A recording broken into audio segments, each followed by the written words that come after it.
Élie, le prophète puissant de Dieu, fortement utilisé par lui. Autrefois, par sa prière et devant les prophètes de Baal, le Seigneur fit descendre le feu sur l'autel rempli d'eau. Par lui et par sa prière, Dieu ressuscita le fils de la veuve de Sarepta, et la pluie tomba sur Israël. Élie, cet homme fort d'Israël. Parlons-en. Bonjour à tous. Alors aujourd'hui, nous sommes dans le livre de 1 Roi, le chapitre 19 du verset 3 à 8. Cette petite portion des Écritures nous relate la menace de Jézabel contre Élie et la fuite de ces derniers. Homme fort, je disais tantôt, mais face aux menaces de Jézabel, il eut peur et prit la fuite. Homme fort, mais devenu faible face aux menaces.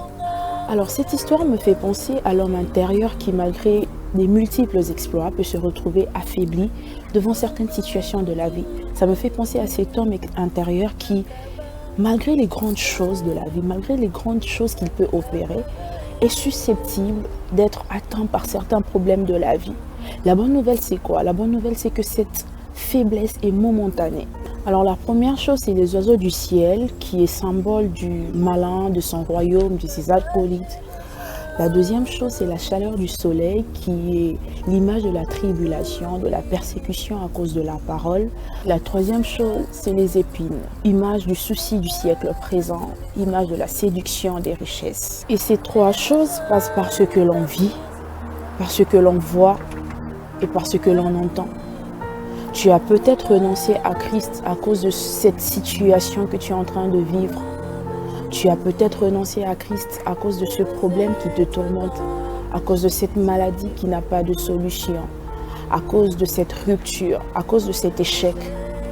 Tu as sûrement abandonné la bonne voie parce que jusque-là, et je dis bien jusque-là, tu n'as pas encore vu l'accomplissement de certaines promesses que Dieu t'a faites.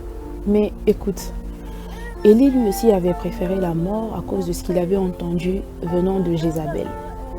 Mais alors qu'il voulait la mort, alors qu'il était au bout de sa vie, Dieu lui envoya le gâteau et l'eau.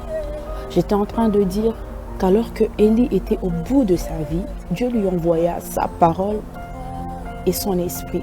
Exactement comme il est en train de le faire maintenant, alors que tu es en train de m'écouter, alors que tu es en train de suivre cette vidéo. Je t'annonce que la parole de Dieu et son esprit constituent les deux composantes incontournables de la nourriture céleste qui te redonnera la force, qui redonne la force. Écoute, de la même manière qu'il existe des choses qui réduisent notre force, qui nous épuisent, pareil, j'aimerais t'annoncer qu'il y a des choses qui nous redonnent la force. Pareil, j'ai envie de t'annoncer qu'il y a des choses qui nous redonnent la force. Et ces choses, c'est la parole de Dieu et son esprit. Je ne viens pas aujourd'hui t'annoncer une formule magique. Je ne viens pas aujourd'hui te réciter les citations des motivateurs. Je viens aujourd'hui te présenter la parole de Dieu et son esprit. Ce n'est que là que tu pourras puiser la force nécessaire. Ce n'est que là que ton esprit, que ton homme intérieur pourra puiser la force qui lui manque en ce moment. Élie, après s'être nourri de ce gâteau et de cette eau, il reprit la force qu'il avait perdue. Aujourd'hui, j'ai envie de te dire, de la même manière que l'ange parla à Élie, tu as un long chemin. Alors lève-toi et nourris-toi. Lève-toi et nourris-toi de cette parole, de cet esprit.